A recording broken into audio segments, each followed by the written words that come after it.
Okay, hello everyone. This is Sam Zakarian again. Uh, Today's session is going to be on Chapter 9. Chapter 9 deals with title transfer. We're going to talk about transfer taxes and title insurance, which is proof of ownership. So we're using a 10th edition again. We're going to start off on page 112, Chapter 9. On the very beginning, at the very top, where it says meaning of title, the term title has three meanings. So you can put an X by number 1, 2, and 3. Number 1, title is a way of referring to that ownership. Number 2, title to real estate means the right of ownership. And number 3, title serves as evidence of that ownership. Now, two paragraphs down, Illinois statute of frauds. Statute of frauds are state laws to prevent fraud. Now, anything that deals with the transfer of real estate must be in writing. Verbal means absolutely nothing in real estate. Now, the next section where it says requirements of a valid deed. These are the following requirements for a deed. But before I get into that, I want to talk about something to kind of help you out with something. Let me get my chalkboard so I could write it down for you.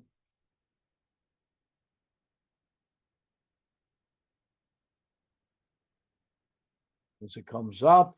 Okay, here we go. So, what I want to talk with all of you about, I want to mention to you, is something called the OR E rule.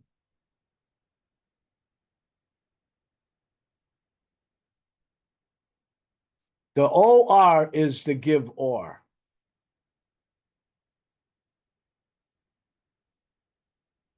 The EE is the receivee.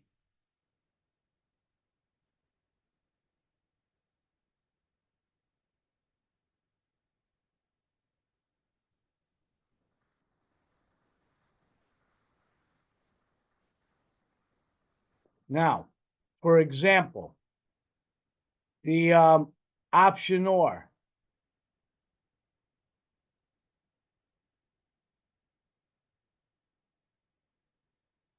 Is the one that gives the option to the one that receives the option,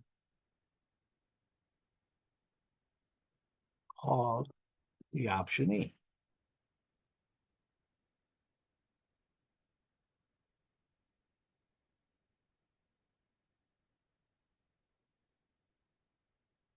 The lessor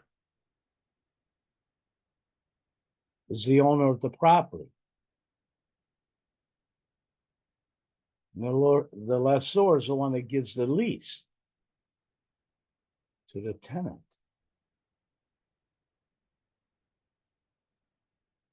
called the lessee.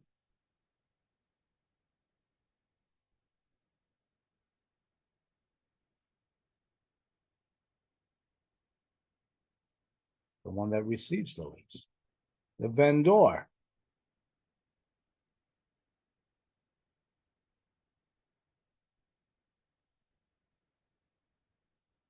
is the person that sells the property.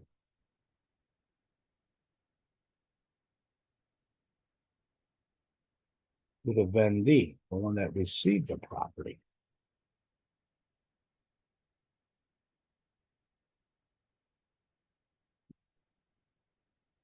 The grantor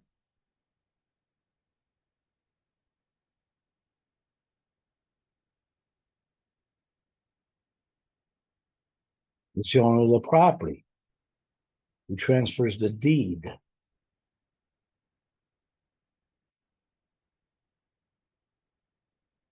to the grantee, the new buyer of the property, the new owner. Now, one way of maybe helping you remember this, I want you to think of the employer as the one that gives the job to the employee. That might help you with the or E rule. Okay. Now, saying that, that's true in every case except for one. There's one exception. There's something called a mortgagor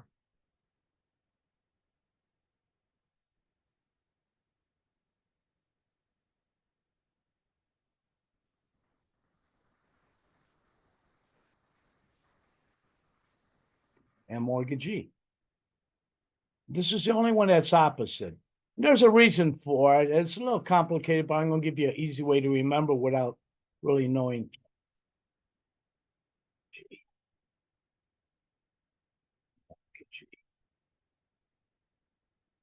Give you an easy way to remember this. The mortgagor is the buyer of the property, the one that borrows the money, the buyer. The mortgagee is the lender, the bank. And this is the one that's only opposite, but one way to help you remember without really getting into the true meaning of it. The mortgagor is the borrower of the property, the one that borrows the money. The mortgagee is the bank. Or remember this, the mortgagee is the person that has all of this money. That might help you remember that one. Okay. So let's talk about the requirements of a valid deed right in the middle of the page here on 112. You can highlight these bullets. Actually, I'm going to get into greater detail about all of them. The grantor. The grantor has to have legal capacity to execute or sign a deed. The grantee must be named with reasonable certainty. The next bullet, you need a recital of consideration, something of value. Like I said, I'm going to get into detail about all of this. The next bullet, you need a granting clause. A granting clause is going to identify the type of deed that they're going to receive. That I warrant, I quitclaim, I bargain and sell. The next one is, next bullet, accurate legal description, which we talked about in chapter 4, the north half of the south half, etc. Now, the next one is any exceptions or reservations. These are private restrictions imposed by the owner that go along with the deed. Next is the only one that signs the deed is the grantor only. The grantor only is the only one that signs the deed. What transfers property is when the deed is delivered to and accepted by the grantee. So let's go to the last paragraph of this page, grantor. I'd like you to highlight, put an X by that paragraph. The grantor must be of lawful age, which is 18 years old. A person does not reach their majority till they turn 18 in the state of Illinois. A deed executed by a minor is considered voidable. A minor cannot sell property. Minor can buy property, but they cannot sell it.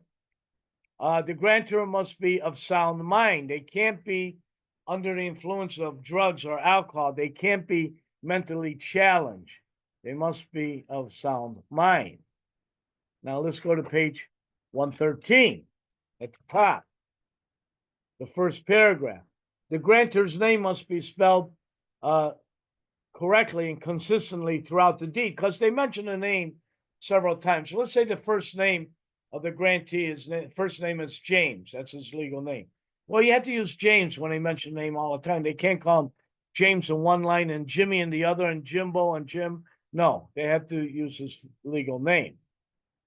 Now, to be valid, a deed must name a grantee.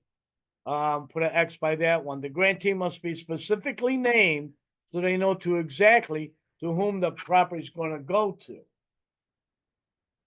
They name him by address, marital status, they identify him by that one. 2 paragraphs down, consideration. Highlight, put an X by that. A deed must have consideration. Consideration is something of value. I'm going to talk about the different types of consideration, but on a deed, they don't have to say exactly what someone paid for the property, but they have to have some dollar amount. Now, any of you out there right now own property. If you look on a deed, I tell you what it says you paid for the deed, for that property, I mean. They say you paid $10. You paid $10 in other valuable goods and consideration. So they don't have to say exactly what you paid for the property, but they do have to have some dollar amount, and in the state of Illinois, they use $10. Highlight, put X by the next paragraph, granting clause. The granting clause identifies the type of deed that they're going to receive. I warrant, I bargain and sell, I quitclaim, I special warranty. Identifies the type of deed they're going to receive. 2 paragraphs down, a legal description of the real estate. You got to have a legal description. A legal description, again, a house address is not sufficient. They would use, the north half or the east half or the northwest quarter, the southwest quarter sections and townships and ranges, and goes on, stuff that we covered in chapter 4.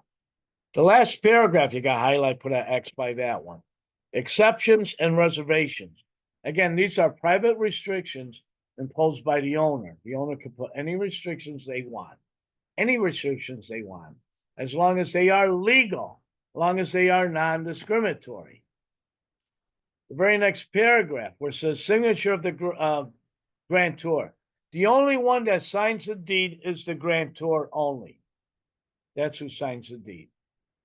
Now, highlight, put an X by the very next paragraph, acknowledgement, notarization. Now, acknowledgement, notarization is a formal declaration before a notary attesting that your signature is genuine. In order for a deed to be recorded, it must be acknowledged or notarized. You cannot record a deed unless it's been acknowledged or notarized. Now, delivery and acceptance, highlight, put an X by that paragraph.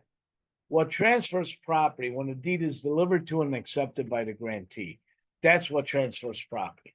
If I handed you the deed to the property, like if I'm holding up a deed right here in my hand, I handed you this deed and you accepted this deed, that's what transfers property. Now, let's talk about different types of deeds at the very bottom. There are several different types of deeds. We're only going to really talk about 3 of them. I only want you to be familiar with 3 of them. So if we go to page 115, I like you to highlight, put an X by the very first bullet where it says general warranty deed. Highlight, put an X by the second bullet where it says special warranty deed. And highlight, put an X by the 4th bullet, quitclaim deed. So the first, second, and 4th bullet. And those are the deeds I'm going to be talking about.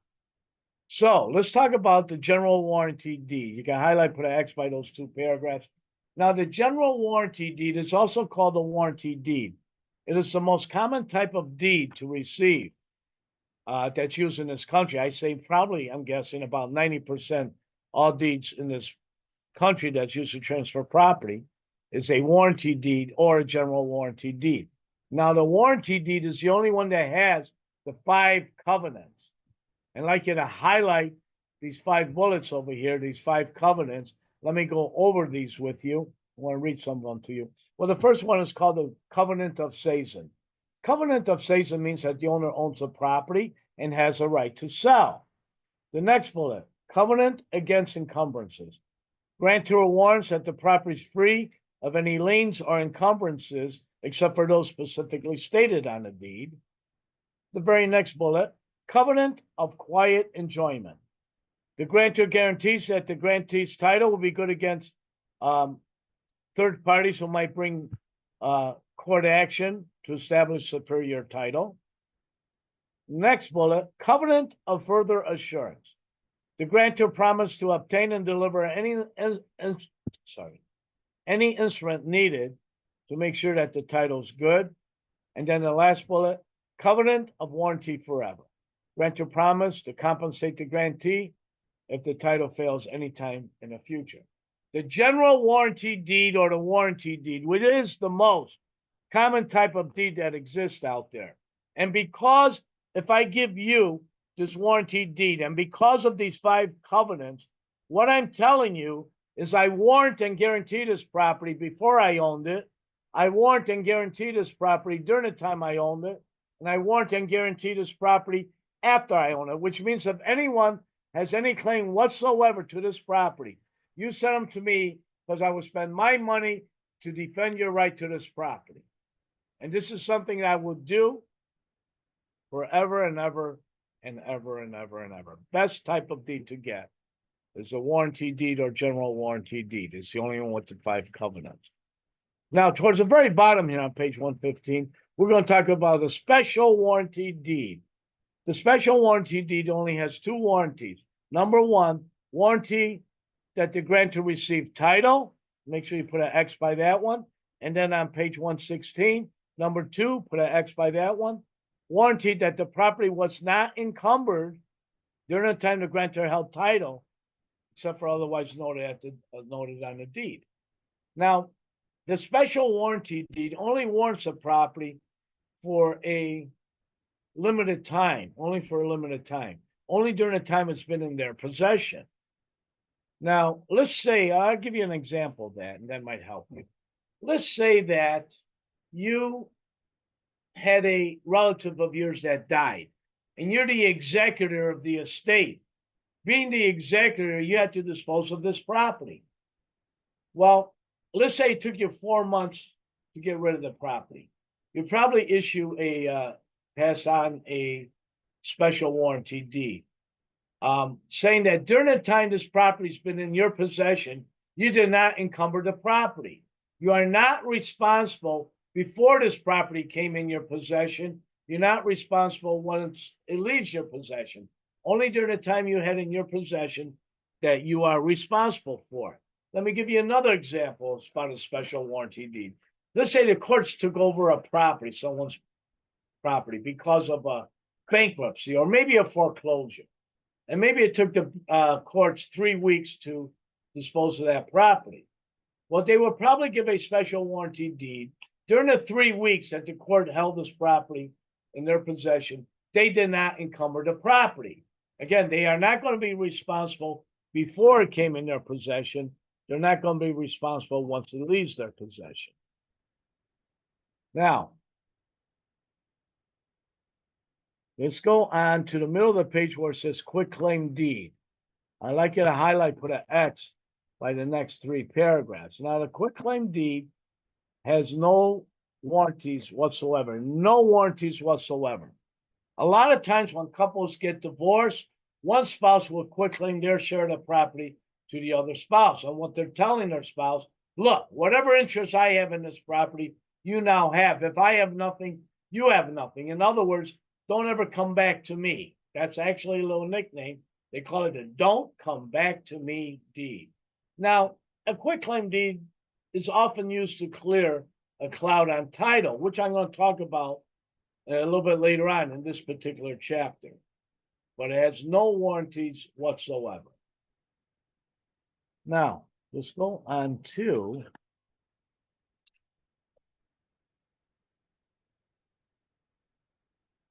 page 117. 1, 2, 3, the 4th paragraph down, transfer tax stamps. I'd like to highlight and put an X by the next 3 bullets there. Now, whenever property is transferred in the state of Illinois, there is a state transfer tax, there is a county transfer tax, and there's also municipal taxes. But the only thing we're going to talk about, the only thing that's going to be on the state exam is the state transfer tax and the county transfer tax.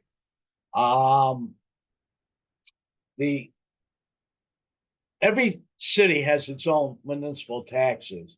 So none of that's going to be on the state exam, just the state and the county transfer tax. Now, here's what you need to know.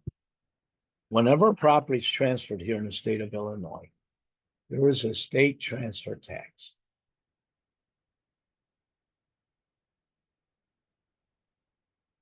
The state transfer tax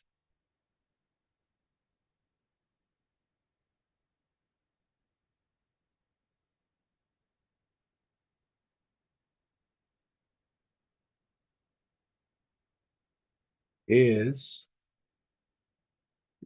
50 cents for every $500 of value.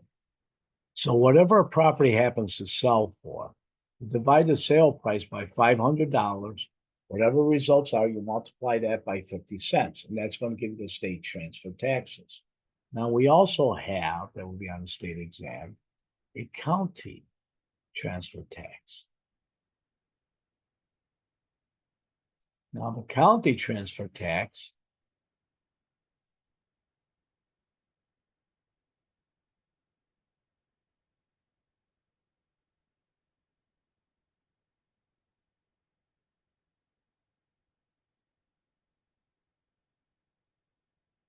is 25 cents for every $500 of value or any fractional part thereof. So whatever a property sells for, now figure out the county transfer tax, you divide the sale price by $500. Whatever the results are, you multiply it by 25 cents and they give you the county transfer tax. Now, generally, it's the seller's the one that pays the transfer taxes. So I want to give you a couple of examples, okay? So let's say a property sold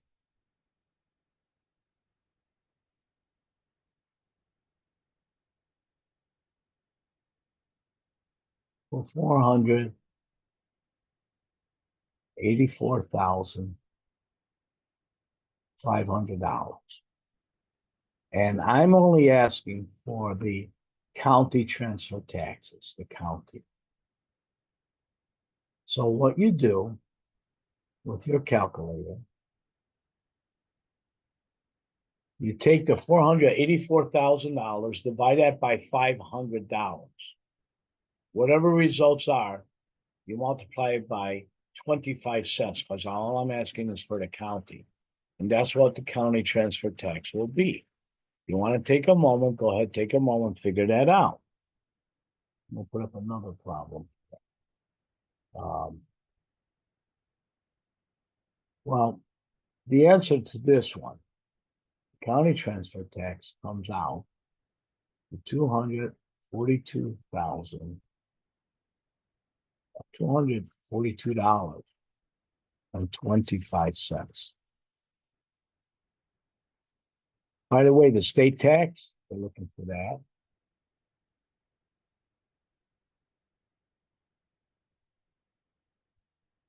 Comes out to $484.50. I want to show you a little trick here. The transfer taxes for the state is 50 cents for every $500, or becomes $1 per thousand. I'm just going to give you a shortcut where you can figure out both the state and the county transfer tax in your head without the use of a calculator. All you have to do, you take that 484,500, take this comma and turn it into a decimal point. That becomes the state transfer tax. The county will be exactly half that amount. It's just a shortcut which will work every single time. Here, let's say a property sold for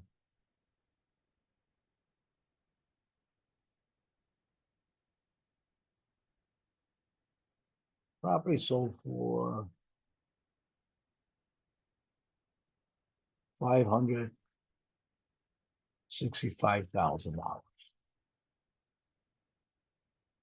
Well, the state tax, change that comma to decimal point, becomes $565.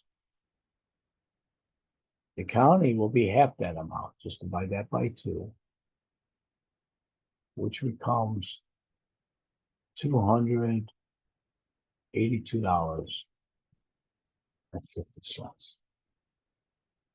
It's just a shortcut that will work every single time. Now, one other thing I want you to know, these taxes always have to end, or the sale price has to end in either 500 or 000, because you cannot divide 500 evenly into an odd number. So if you ever get any odd number, for example, let's say this property sold for $484,600.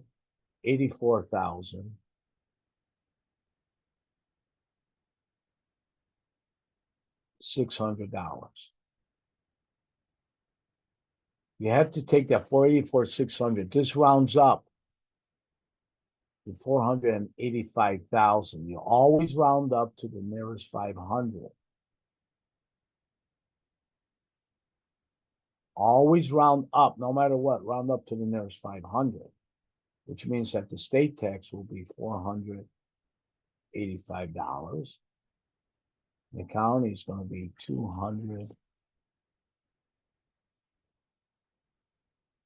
$242.50. Always round up to the nearest 500. Let's say this property right here. over on my right. So that's selling for $565. It's sold for $565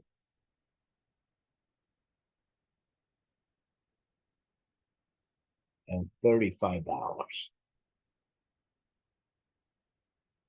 This has to round up to the nearest 500. 565.35 becomes $565,500. Always round up to the nearest 500.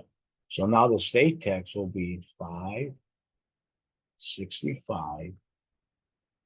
The county will be $282.75.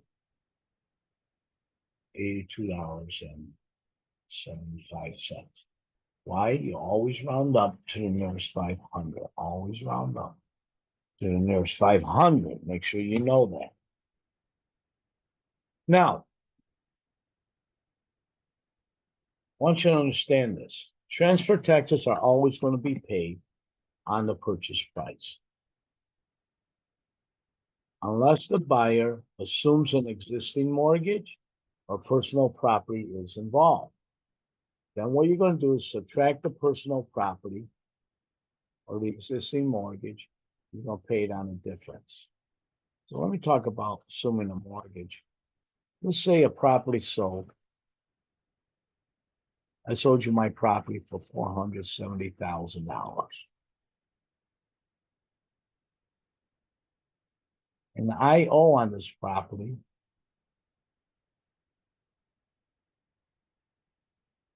$380,000. Now, the difference between the value in your property and what you owe on your property is called equity. This is the value minus what I owe equals the equity. Equity is the difference between the value and what you owe on your property. So in this case, it comes out to $90,000. So if you assume this mortgage, okay, you're going to assume this mortgage.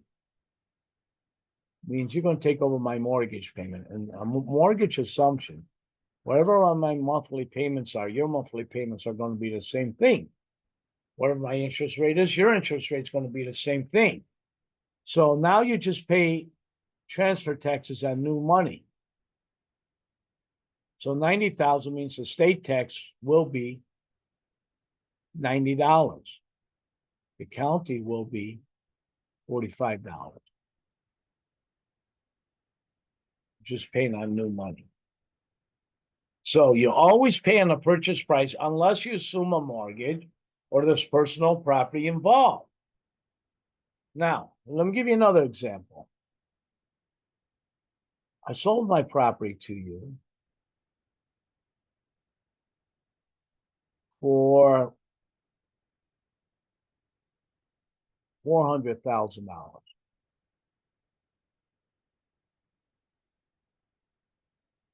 I left behind some personal property. I left behind a home entertainment center, personal property.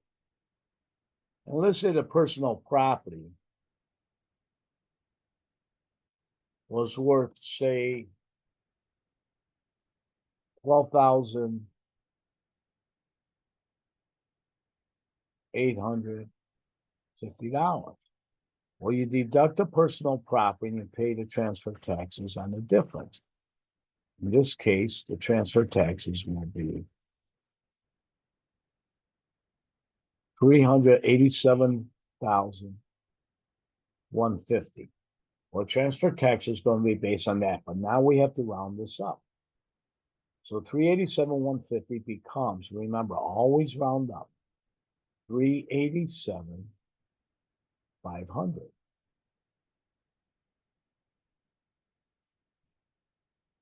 Which means the state taxes $387.50. And the county transfer taxes will be half that amount. $193.60. 75. So that's how you solve that problem. Okay, I want you to make sure you understand that. Let me give you one more problem. This is sometimes students make a mistake. A property sold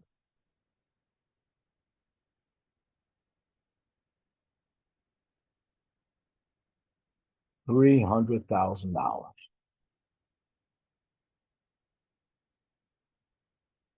They have a down payment of 20%. They're putting 20% down on this property. The rest are going to finance the difference.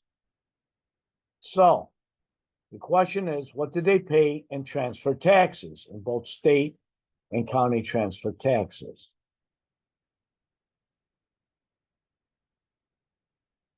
Now, you want to try to figure this out? I'll give you a moment to figure it out, a few seconds, or pause me right now and then try to figure it out. Now, some people will put in 20% of 300,000 is $60,000. That's their down payment, 60,000. They're going to get a mortgage. They're going to finance the difference, which is 240,000. Well, let me tell you what a lot of people will put down. They might say that the state tax is $240,000, $240. The county's $120. Guess what? Wrong answer. They might say, well, maybe it's $60 and $30. Guess what? Wrong answer again. The correct answer is $300 for the state, $150 for the county. Because it doesn't matter how much of a down payment you're putting down. You'll always pay on the purchase price unless you assume a mortgage. Now, what I want you to pay attention here, on the state exam, in this say particular problem, they're going to say, what is the state transfer tax? Well, in this case, it's $300. What is the county transfer tax? That will be $150. But if they say, what are the transfer taxes? And they're not specifying state or county, then what you do is you combine both of them. And the answer is $450. So again, they might ask you what are the state transfer taxes. They might ask you for the county transfer tax. They might ask you for the transfer taxes. They ask for the transfer taxes. They're talking about both of them together. Make sure you know that. Now, let's go on to page 118. Right about halfway down where it says involuntary alienation, I'd like you to highlight and put an X by that paragraph. Involuntary alienation is the involuntary transfer of property. You don't want to transfer your property. You did not want to transfer your property, but your property was transferred anyways. Maybe because you didn't pay your back taxes, property taxes. Maybe you didn't pay your mortgage or something like that, or you went into foreclosure. So that's transferred by involuntary alienation. Now, transfer by adverse possession. I'd like you to highlight, put an X by that paragraph. I'd like you to highlight, put an X by the 5 bullets underneath the bottom of this page, and on page 119, highlight, put an X by the very first paragraph. This is called adverse possession. This is also called squatter's rights. Now, adverse possession, squatter's rights. You see the words I told you to highlight to describe it? Open, notorious, hostile, continuous, uninterrupted. The number of years here in Illinois, 20 years. What does that sound like? We talked about something like that in early chapters. It was in chapter 2. We talked about easement by prescription. The difference between adverse possession and easement by prescription, the words are the same. The number of years is the same. But easement by prescription, you only have a right to use that property, whereas adverse possession, you actually own that property.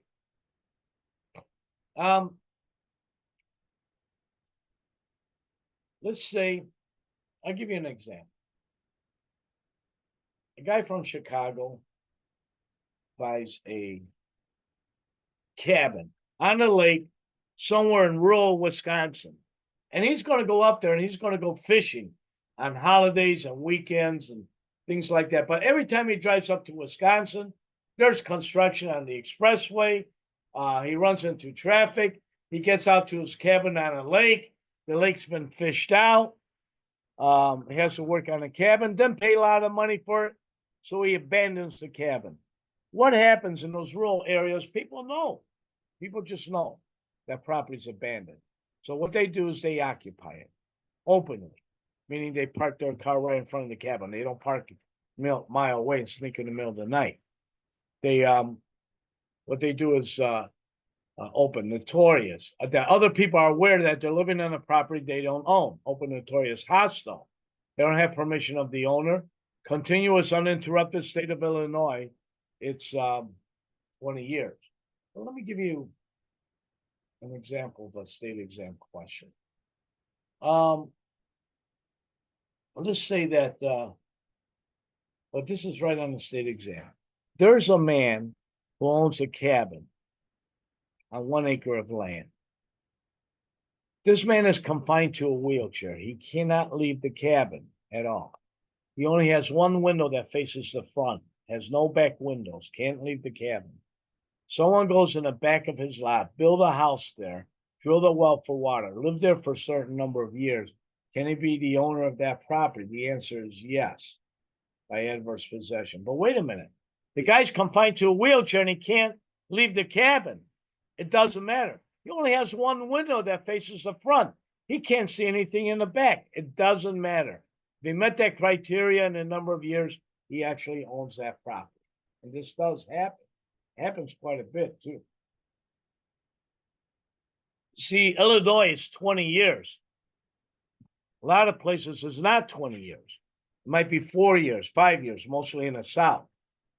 Mississippi, Alabama, Georgia, Florida. 4, 5, 6 years at the most. And this happens a lot. Now, on page 119, highlight, put an X by the second and the third paragraph. Okay.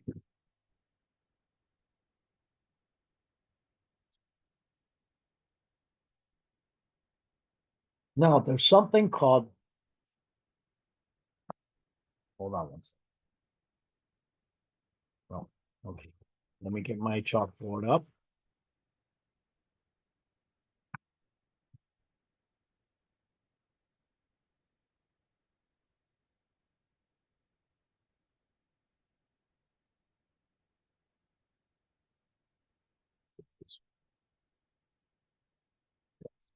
There's something called testate.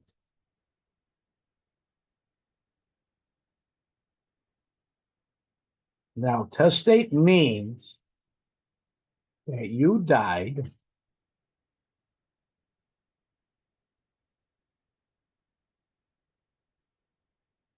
you know what? I think I got knocked out.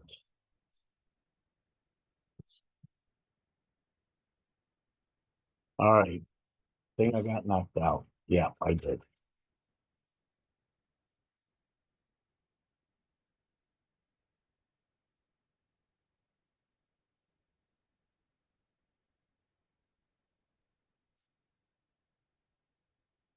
To restart, I believe I got knocked out of this whole thing. Oh no, I didn't. All right, I'm gonna start all over again. All right. I thought I got knocked out, and I apologize if I did get knocked out offline. But I think I'm back in there by what I could see. So, what I told you on page 119, the second and third paragraph, I want you to highlight and put X's by. A couple things I want you to know. There's something called testate.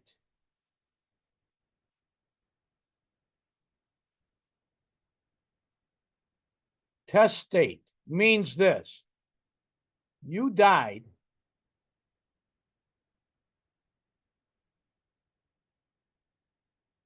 Well, you have a will. And your will is going to dictate what happens to your estate. Now we have something also called intestate.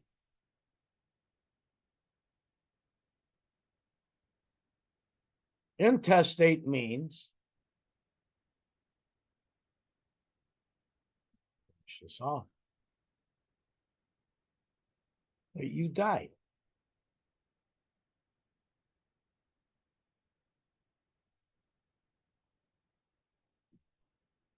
Or you have no will.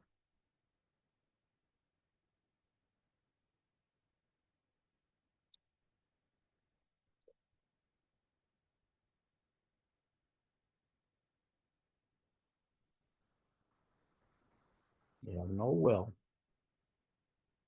Well, you do have heirs.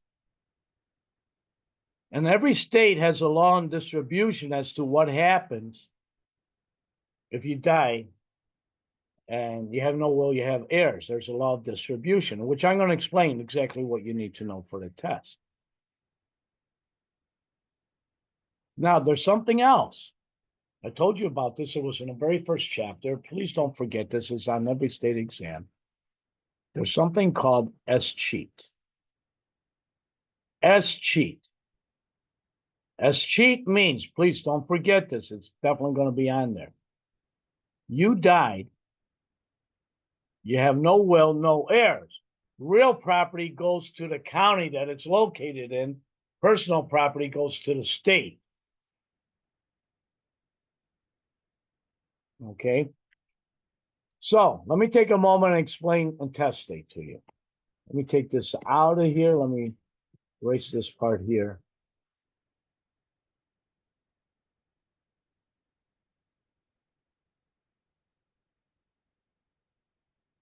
I'll just tell you exactly what you need to know. These are some kind of trick questions that many of you will see.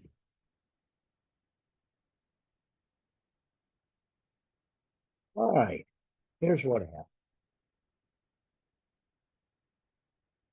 You died intestate.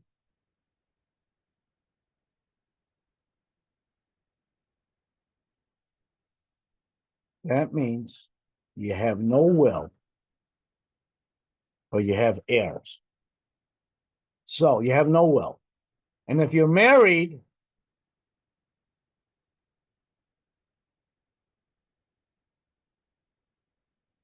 and you have children,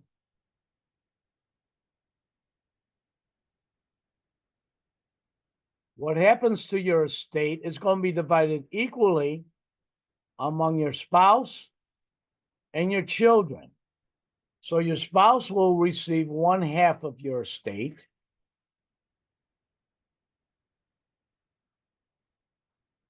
And your children will receive the other half. Now, if you have one child, they get half. If you have 10 children, they're going to share that half, share and share alike. So here's the state exam question. You died. You have no will. You are survived by your spouse, and you have 3 children. 3 children. After paying off all your debt, there's $600,000 left over. Question is, how much money will the oldest child receive? How much money will the oldest child receive? Well, your spouse will get half of this. Your spouse will get 300,000. Your children will get the other 300,000. It doesn't matter if they're the oldest. It doesn't matter. Share and share alike. You have 3 children. They divide us by 3. Each child will get $100,000. Okay with that? That's what you need to know. Now, something else. Let me clear this stuff off.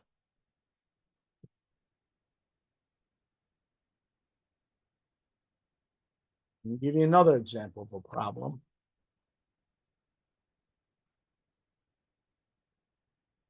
In a moment, and I'll do all my little big eraser, but that's okay. All right. You died intestate. And here's the situation.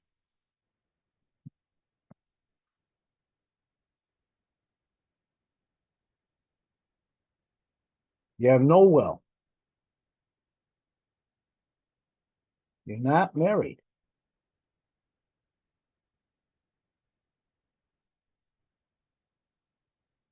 You have no children.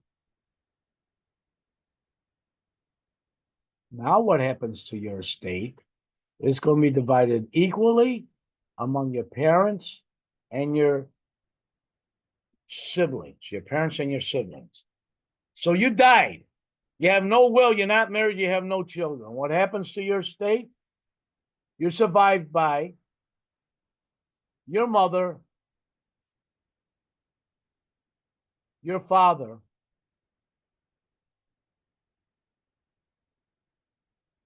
and say you have a brother,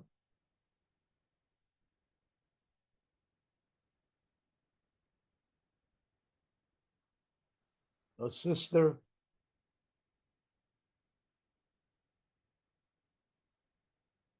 and another sister.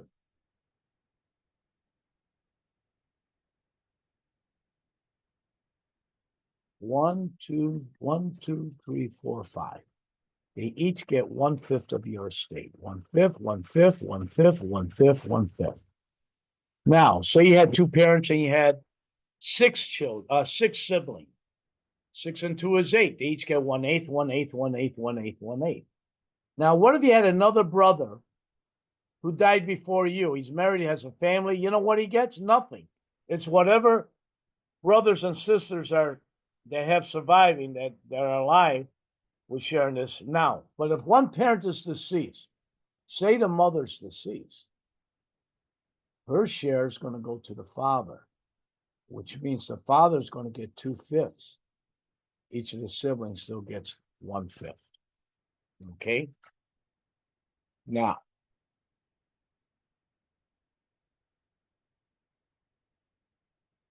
I want to show you something else. This is the exam question. You died. Let me bring this up again. No, you died. You have no will. You are survived only by your mother and a sister. Question is, what do they each get? State exam question. What do you think the answer is? You died. You have no will. You're not married. You have no children. You are only survived by your mother and your sister. Question is, what do they each get? I'm going to give you a moment to think about that. Put down your answer. Just to let you know, this question is going to be wrong on a state exam, probably about, I would say, 95% of the time. But here's the correct answer. The mother will get 2/3. Sister will get 1/3. Probably most of you put down half and half. Tell you why the mother gets 2/3. You have a father. You have a mother. You have a sister. 1, 2, 3. 1/3, 1/3, 1/3. Father's gone. Mother gets the father's share. Please remember that for the state exam. Okay. Now, page 120. The first two paragraphs, you can highlight them if you want. Occasionally, this might show up. A gift of real property by will is known as a devise. The person that receives property by will is known as a devisee. The next paragraph, a gift of personal property by will is known as a legacy or a bequest.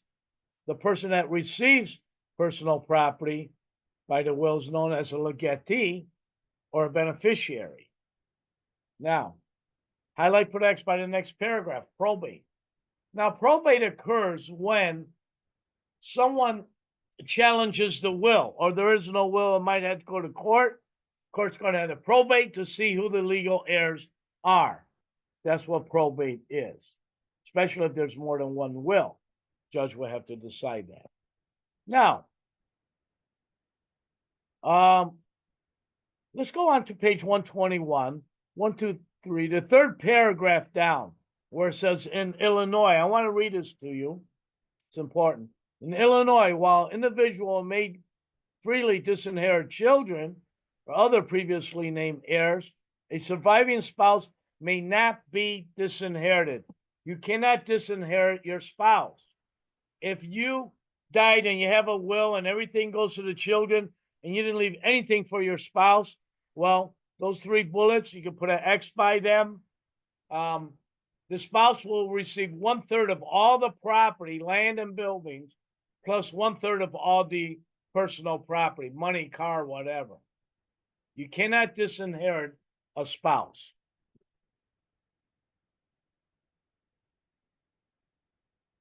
Now, let's go on to page 122. The very first paragraph, I'd like you to highlight, put an X by that one, recording. Or document records, real estate documents, public relations. You can highlight, put an X by that. Public records contain detailed information about each parcel of real estate in a city or county. These records are crucial in establishing ownership, giving notices of encumbrances, and establishing priority of liens. They protect the interests of the real estate owners, taxing bodies, creditors, and the general public. Skip down a couple paragraphs where it says public records. Highlight, put an X by that. Public records are just that, open to the public. Anyone that has an interest in a property could go down to the county, search the public records to see who owns that property. Now, recording. Highlight, put X by that. Recording is the act of placing documents in the public records. A written document that affects any estate, right, title, interest in land must be recorded in a county where the land is located to serve as public notice. That's why if anyone has any interest in a property, they could go down to the county, search the public records to see who might have an interest in any particular property. Let's go on to page 123. About 1/3 of the way down where it says constructive notice. I want you to highlight, put an X by that one, constructive notice. Now, let's say I have a deed here in my hand. Here's my deed. And I took this deed and I gave you this deed to a property. Or I sold you this property and here's the deed to it. And you took this deed and you recorded this deed.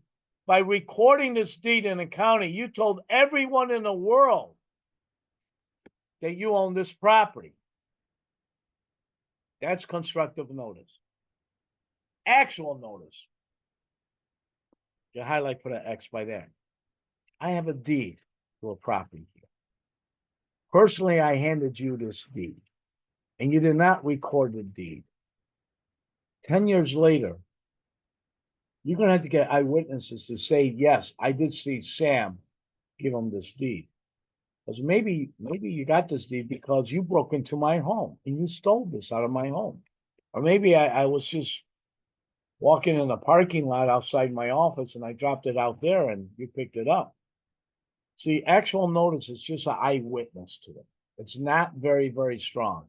Whereas constructive notice, by taking this deed and recording it, you just told everyone in the world you own that property. Now, let's go on to the last paragraph here on page 123.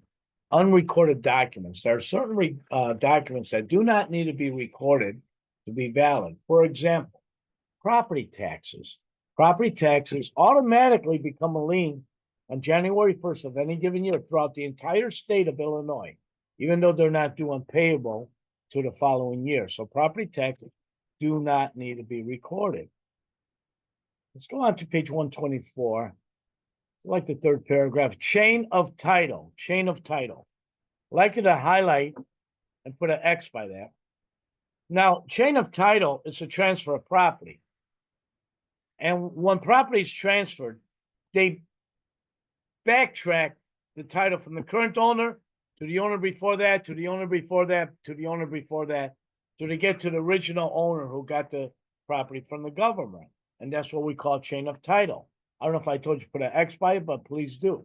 Let me give you an example of what I'm talking about. Let's say owner A got this property from the federal government, and owner A sold this property to owner B. Owner B sold it to owner C. Owner C sold it to owner D. Owner D sold it to owner E. And here you are buying this property from E. Before you buy this property, they want to see that all the owners, starting from E, the previous owner, so all the previous owners are linked together back to the original owner. This is what we call clear title. This is what you want when you buy property. Now, highlight, put an X by the very next paragraph. It says, if ownership cannot be traced to an unbroken chain, that said there's a gap or cloud in a title, you do not want to buy this property. Let's say, for example, owner A had this property, sold it to B, B sold it to C, C sold it to D. And the problem is, here you are buying this property from E, but there's no link from D to E. We have a problem here. We have a gap in the chain of title. We don't have a transfer. Until this could be cleared up, you do not want to buy this property from E. Now, maybe what happened, maybe D got married and changed her name to E. Then that could be cleared up. She has to bring the marriage certificate and also bring in the quit claim deed that will clear it up. Maybe something else happened. Maybe D died and E inherited the property. Well, all E has to do is bring in a copy of the death certificate and a copy of the will, and then that could be cleared up. Or maybe E acquired this property by adverse possession. Then all E needs to do is file something called a suit to quiet title. Once they file that, they can clear it up. Until it's cleared up, you do not want to buy this property from E. Now, title search and abstract of title, the very next paragraph. A title search is the examination of all the public records to determine whether there's any defects in the title, in the chain of title. Now, 2 paragraphs down, abstract of title. Highlight, put an X by that. An abstract of title is everything that affects that title, everything. Ownership, transfers, liens, anything, good or bad, will be on that abstract of title. Now, the very last paragraph of 124, I could highlight, put an X by that one. Under the terms of a typical real estate sales contract, it says the seller now, the seller is required to deliver a marketable title to the buyer at the closing. To be marketable, highlight, put X by that last bullet on this page. Disclose no serious defects, not depend on doubtful question of law or fact to prove its validity. On the next page, on 125, highlight, put an X by the first 2 bullets there. Not expose the purchaser to the hazard of litigation or threaten the quiet enjoyment of the property. And 3, or the next bullet, convince a reasonably well-informed and prudent purchaser acting on business principles and with the knowledge of the facts and their legal significance that they could sell or mortgage this property at another date. Seller must prove that the property is theirs and they have a right to sell it. And it protects the buyer as long as he owns that property. Now, 2 paragraphs down, proof of insurance. Now, I should have said this to you before. Those of you that own a home, the day you bought that home, you had to come in with a insurance policy, homeowner's insurance policy, paid for 1 year in advance in case the house will burn down or in case, someone falls down your steps and gets hurt or something. That's homeowner's insurance policy. But title insurance protects against defects against the title. That's what title is, title insurance. Now, certificate of title. I'd like you to highlight, put an X by that. Now, once the title company runs a title report, then someone must review it, which I talked about in a moment. And when they review it, what they do is make sure that the title is good.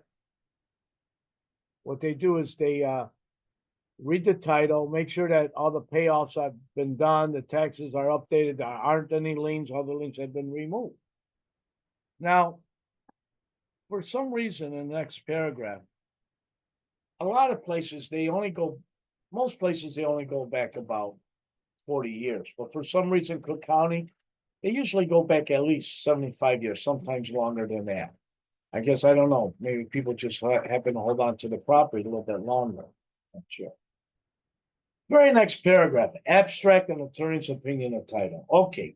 Once a title company runs a title insurance policy, someone must review the title insurance policy to see whether or not it's good. And if it is good, then they issue a certificate of title. Now, who could give their opinion whether or not the title is good or not? Well, a attorney at law could give their opinion whether or not the title is good. A title abstractor could give their opinion whether or not the title is good. A title company could give their opinion whether or not the title is good. But what do you think the opinion of a real estate agent means? Nothing. Your opinion means absolutely nothing. Now, let's go on to the very last paragraph. I'm sorry, last paragraph on page 125. It says title insurance. And you can highlight, put an X by that. Title insurance is a contract. It's a insurance policy under which the policyholder, who is the buyer, is protected from any losses arising in defects in the title. Who pays for the title insurance? Seller pays for the title insurance. Why? Seller needs to prove that the property is theirs. They have a right to sell. Now, let's go on to page 126. About a third of the way down, starts off with the premium for the policy is paid at once at closing. Highlight, put an X by that paragraph. The premium for the policy is paid at once at the closing. By whom? The seller. Seller pays for title insurance. Why? Seller needs to prove that the property's theirs. They have a right to sell. Now, title insurance could cost anywhere from around $2,400 to about $2,700, $2,800. But seller must pay for title insurance. Seller needs to prove that the property's theirs. They have a right to sell. Who's protected? The buyer's protected. The very next paragraph, the first three lines. Title insurance policies most commonly use evidence that an owner of Illinois real estate property tenders to a prospective purchaser or lender as proof of good title. Induce a buyer to purchase that property. Now, two paragraphs down, under owner's title insurance coverage. Put an X by that paragraph there. Exactly which defects the company would defend depends on the type of policy. Now, most buyers will pay for what's called the standard policy. And the standard policy will protect against things like forged documents, conveyances by incompetent grantors, incorrect marital statements, improperly delivered deeds. But also there is a extended title policy. It's called the ALTA, A-L-T-A, ALTA policy. Stands for American Land Title Association. Now, the ALTA policy has all the protections in the standard policy, but they have additional protections as well. Things like rights of party in possession, maybe certain unrecorded liens, maybe if there's some type of a encroachment, that's what it would protect. It has all the stuff in the standard policy, but it has a few more. Now, let's go on to page 127. The very last paragraph where it says lender's title insurance policy. Now, the seller pays for title insurance to protect the buyer against defects in the property. As long as the buyer owns that property, they're protected until they sell it. Well, the buyer must pay for a endorsed copy of the title insurance policy to protect the lender for the loan amount. So seller buys title insurance policy to protect the buyer. Buyer buys a endorsed copy of the title insurance policy to protect the lender. Now, I told you the title insurance that's paid by the seller amounts to, I don't know, $25, $26, $2,700. Now, the buyer pays a endorsed copy, which is a lot less money, probably about $400 or $500 is what the buyer pays to protect the lender for the loan amount. So, and that is the end of chapter 9. Again, please do the questions on their dashboard, the chapter quizzes. You get any questions on these or things you don't understand, you can always contact your instructor. Or if you want, you can email the school at support@realestateschoolchicago.com, and they will let me know and I'll answer any questions that you have. So until I see you in the next session, study up, keep up with the chapter quizzes, and good luck to all of you. I will see you very, very soon. Thank you.